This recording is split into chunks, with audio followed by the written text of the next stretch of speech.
Hi, I am Dr. Niharanjan Parida, Senior Consultant Intervention Cardiologist. मु आज heart failure therapy बा heart failure लक्षण कौन ता विषय कहबी। देखो हार्ट फेल्योर हूँ जे कौन से हृदघात है कि ब्लड प्रेशर डायबिटीज कि जो किडनी डिजीज एमती सब जो मानकर लंग स्टैंडिंग बहुत दिन धरी रोग थी धीरे धीरे हृदस्पंदन कमी जाए हार्टर फंक्शन कमी जाए आम हार्ट फेल्योर बोली कहू तार बहुत स्टेज अच्छी। तो हार्ट फेल्योर को इनिशियली जब आम प्रिवेंट करें टर्मिनाल स्टेज को जीवानी अंतिम ये को जीवानी एथिरे मृत्यु बहुत जल्दी हो जाऊला आगुरी किंतु एबे बहुत माने अवेयरनेस हो कि थेरापी हो बा मेडिसिन हो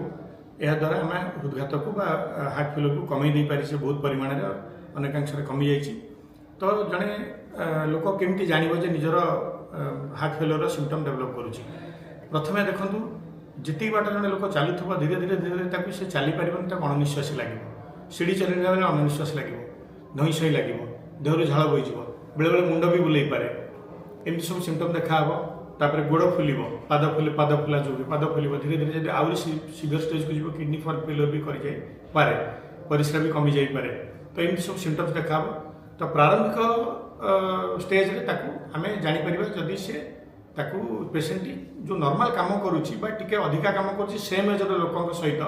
ताकू धई सई लगुच तो सही आम कौन करवा ताकू आम कहवा कि नहीं आम कौ तार हार्ट फेल्योर माने कौ माने प्राइमरी डिजीज जोटा तो हार्ट फेल्योर मानकर तार किडनी प्रोब्लेम कि डायबिटीज तो आम डायबिटीज को प्रिवेंट करवा डायबिटीज थेरापी दवा आउे डायबिटीज जहाँ मेडिसिन अच्छी दवा बट जदि जनकर हार्ट फेल्योर सिम्पटम्स डेभलप करुच्ची माने प्रथम आग गोटे इको कर तार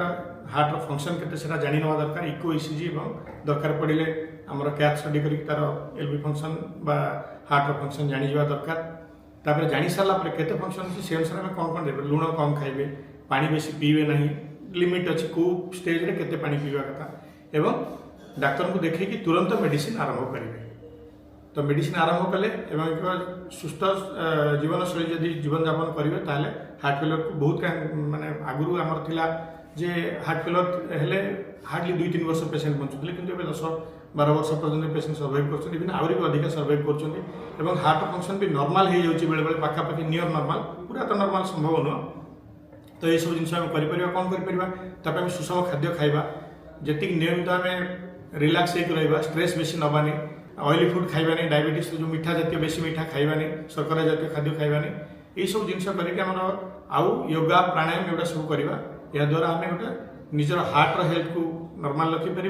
निजे भी स्ट्रेस फ्री रहा फैमिली सहित टाइम स्पेंड करवा